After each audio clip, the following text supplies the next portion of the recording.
अस्सलाम वालेकुम स्टूडेंट। आज हम अपने टॉपिक को आगे कंटिन्यू करते हुए पढ़ेंगे गुनेड्स। गुनेड्स में आ जाते हैं ओवरीज और टेस्टिस। ओवरीज जो हैं वो फीमेल के अंदर पाए जाती हैं और टेस्टिस जो हैं वो मेल्स के अंदर पाए जाते हैं। ये ग्लैंडुलर होते हैं ये पार्ट्स और डिफरेंट किस्म के हार्मोन्स क्रिएट करते हैं जो डिफरेंट सेक्सेस से रिलेटेड होते हैं। तो ओवरी से सिक्रीट होने वाला पहला हार्मोन है estrogen. Estrogen is created by ripening follicle. तो जब फॉलिकल्स हैं फीमेल्स के अंदर पाई जाती हैं उनकी ओवरीज के अंदर, उनको जब वो राइप हो रही होती हैं तो उस टाइम पे वो एस्ट्रोजन क्रिएट करते हैं जो कि एफएसएच के अंदर आता है। यानी कि एफएसएच आके फॉलिकल्स को राइपनिंग की तरफ लेके जाएगा और फिर वो एस्ट्रोजन की सेक्रेशन स्टार्ट करेंगी। एस्ट्रोजन वर्क कहाँ करता है? It brings about development in secondary sexual characteristics in female. उसमें क्या क्या आ जाता है? थिकनिंग ऑफ यूट्राइन वॉल, उनकी यूट्रस की जो अंदरूनी लाइनिंग होती है, वॉल होती है, उसकी थिकनिंग होती है ड्यूरिंग ऑस्ट्रस या menstrual cycle. Exert a positive feedback which result in sharp rise in luteinizing hormone. Mean वो ल्यूटिनाइजिंग हार्मोन की जो है वो उस पर करता है इंक्रीज में help out. They also aid in healing and repair of uterine after the menstruation. यानी जो फीमेल्स में पीरियड्स का प्रोसेस होता है तो उसके बाद जो है जो रिपेयरिंग प्रोसेस होता है यूट्रस की वॉल का, उसको जो है उसमें हेल्प करता है। Under the influence of estrogen some cell uterine wall become glandular and starts secreting proteinaceous secretion which are taken by embryo during its early stage of development। अगर प्रेगनेंसी हो जाती है तो उस टाइम पे फीटस फिर जो है वो उसके लिए प्रोटीनेशियस सिक्रीशंस भी इसी के इन्फ्लुएंस से सिक्रीट होती हैं। और अगर इनकी डेफिशिएंसी हो जाए किसी भी वजह से तो फीमेल्स के अंदर क्या होता है, वो सेक्सुअली मैच्योर नहीं हो पाती और अडल्ट अगर वो एडोलेसेंस के बाद अगर इसकी कमी हो जाए तो फिर फीमेल्स के अंदर स्टेरिलिटी आ जाती है, यानी बांझपन की तरफ ये चीज़ ले जाती है। मीन यंग एज में हो तो सेक्सुअली मैच्योरेशन नहीं आ पाती और अगर वो आफ्टर प्यूबर्टी हो तो वो उसको स्टेरिलिटी की तरफ लेके जाएंगे वो डेफिशिएंसी। नेक्स्ट हार्मोन है प्रोजेस्टेरोन जो कि ओवरी से स्क्रीट होता है। It is produced by ruptured follicle in response to luteinizing hormone from the pituitary.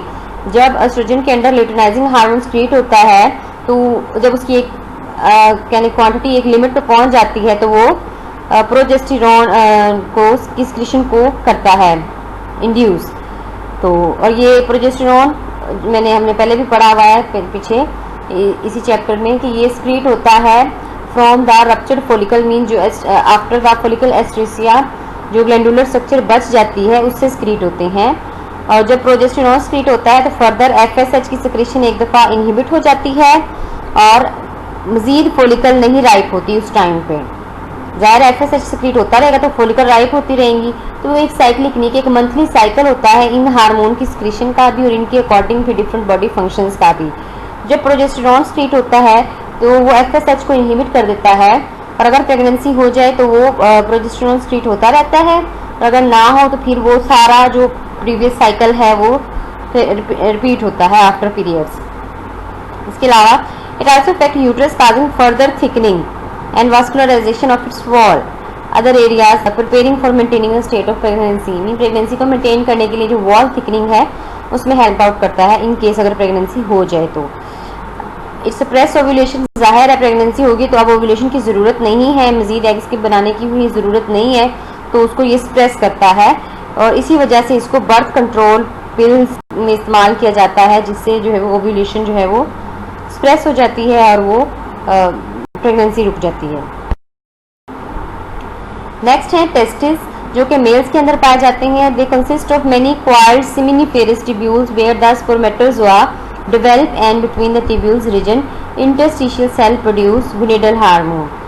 Mean coiled seminiferous tubules होती हैं मेल्स के अंदर ये और उनके अंदर फिर हार्मोन प्रोड्यूस होता है जिसको टेस्टोस्टेरोन और 7 बीटा हाइड्रोक्सी टेस्टोस्टेरोन कहते हैं। ये मेन सेक्स हार्मोन है मेल्स के अंदर और जब डेवलपमेंट की स्टार्ट होती है तो sex organ in the foetus produce them. Mean के एट द फिटल स्टेज ही टेस्टोस्टेरोन जो है वो प्रोड्यूस होना शुरू हो जाता है। ग्रेजुअली इनका जो लेवल है वो राइज होता रहता है प्यूबर्टी तक। उसके बाद ऑलमोस्ट कांस्टेंट हो जाता है, थोड़ा बहुत ऊपर नीचे होता है, लेकिन उससे पहले कह लें कि बेबी की फीटस स्टेज से लेके उसकी प्यूबर्टी की एज तक ग्रेजुअल राइज आता है इसके लेवल में। प्यूबर्टी के बाद सप्लाई ऑफ ल्यूटिनाइजिंग हार्मोन या इंटरस्टिशियल सेल सिक्रेटिंग हार्मोन जो है उनकी जो है उसकी वजह से क्या होता है, level of testosterone remain constant, फिर वो कांस्टेंट रहता है, ऑलमोस्ट कांस्टेंट हम उस लिहाज से नहीं कह सकते, थोड़ा बहुत चेंज आता रहता है। In the foetus it initiate development of sex organs, उनके अंदर मेल सेक्स ऑर्गन्स बनाने में ये हेल्प करते हैं। प्यूबर्टी के टाइम पे it bring about development of male secondary sex characteristics, जो कि सेकेंडरी क्या होता है, प्राइमरी और सेकेंडरी सेक्स कैरेक्टर्स का डिफरेंस यहाँ पे बात कर लेते हैं। प्राइमरी डिफरेंस मीन बचपन से ही जेंडर डिसाइडेड होता है कि मेल है फीमेल है। सेकेंडरी कैरेक्टरिस्टिक्स वो कैरेक्टरिस्टिक्स होती हैं जो प्यूबर्टी के टाइम पे आती हैं एंड प्रमोट सेक्स ड्राइव। तो प्यूबर्टी पे bring about development of secondary sex character. तो इसके अलावा promote sex drives in male, जो उनकी नफसानी ख्वाहिश होती है उसको ये जिनसी ख्वाहिश को भी प्रमोट करता है, इनमें टेस्टोस्टेरोन लेवल का रोल होता है इनके अंदर। कैस्ट्रेटेड मेल्स होते हैं, they fail to develop secondary sexual characteristics and his body tend to more toward and from immature female. Mean क्या होता है कि उनके टेस्टिस डैमेज हो जाते हैं बचपन में किसी रीजन से, तो उनकी जब वो टेस्टिस डैमेज हो जाते हैं तो उस डैमेजिंग की वजह से प्रॉपर उनमें वो एक्सक्रीशन नहीं होती हार्मोन की, तो वो मेल लाइक कैरेक्टर्स उनमें नहीं आ पाते और वो फीमेल इमेच्योर फीमेल लाइक उनकी अपीयरेंस होती है आफ्टर प्यूबर्टी भी, तो वो नहीं डेवलप होते प्रॉपरली। तो नेक्स्ट हमारा टॉपिक है फीडबैक मैकेनिज्म। तो काफ़ी सारे हार्मोन भी फीडबैक मैकेनिज्म के अकॉर्डिंग चलते हैं और कई और फंक्शंस बॉडी के वो भी फीडबैक मैकेनिज्म पे ही वर्क करते हैं। Is a type of interaction in which controlling mechanism is it's self controlled by product of इस रिएक्शन। मीन क्या होता है, हमने चैप्टर 15 में भी देखा कि फीडबैक मैकेनिज्म में क्या होता है, जो प्रोडक्ट्स होती हैं उसी से ही रिएक्शन हो रहा था। जैसे हमने टेम्परेचर वाले में देखा था कि जब टेम्परेचर हाई हो जाता था तो वो हाई करने वाले प्रोसेस को ही इनहिबिट कर देता था या लो करने वाले प्रोसेस को ही इनहिबिट कर देता था जब एक लिमिट आ जाती थी।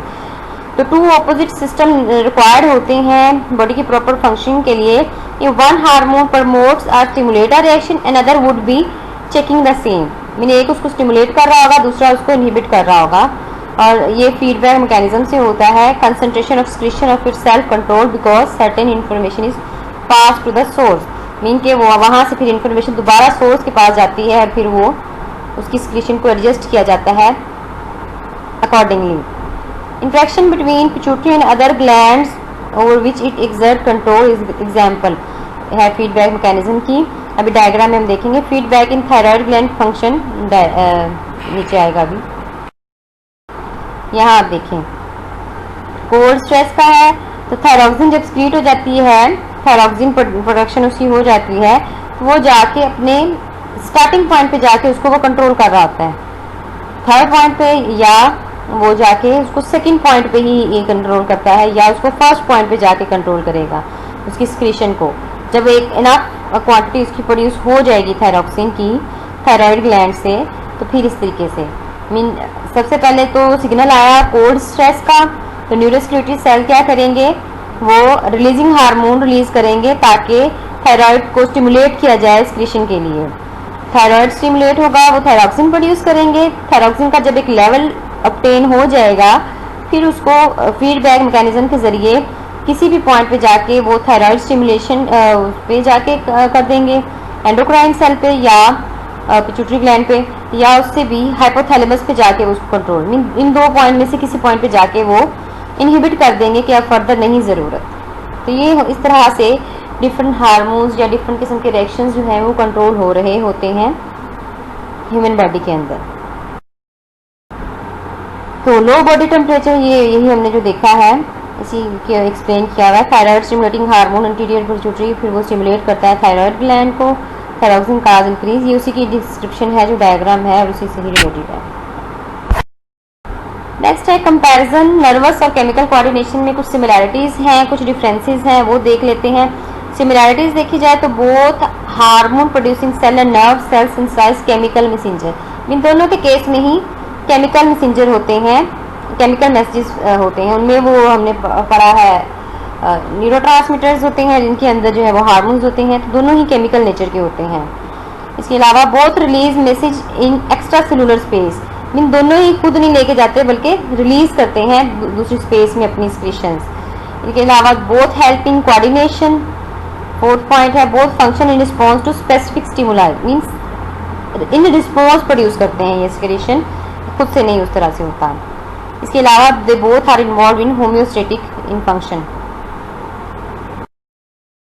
डिफरेंसेस हैं तो यहाँ आप देख सकते हैं डिफरेंसेस इसके डिफरेंट, यहाँ थोड़ा वो मेरे पास उतनी वो क्लियर डायग्राम नहीं है, अगर आप अपनी बुक्स पे देखेंगे तो आप इसको इजीली डिफरेंशिएशन इसकी इस तरीके से टेबल की फॉर्म में दी हुई है कि किसमें क्या होता है, तो वो आप इसको वहाँ से इजीली कर सकते हैं। तो ये हमारा कोऑर्डिनेशन वाला जो है वो टॉपिक ख़त्म हो गया है। कल इंशाल्लाह बिहेवियर हम स्टार्ट करेंगे, इसका लास्ट टॉपिक है इस चैप्टर का, उसको कल से हम स्टार्ट करते हैं।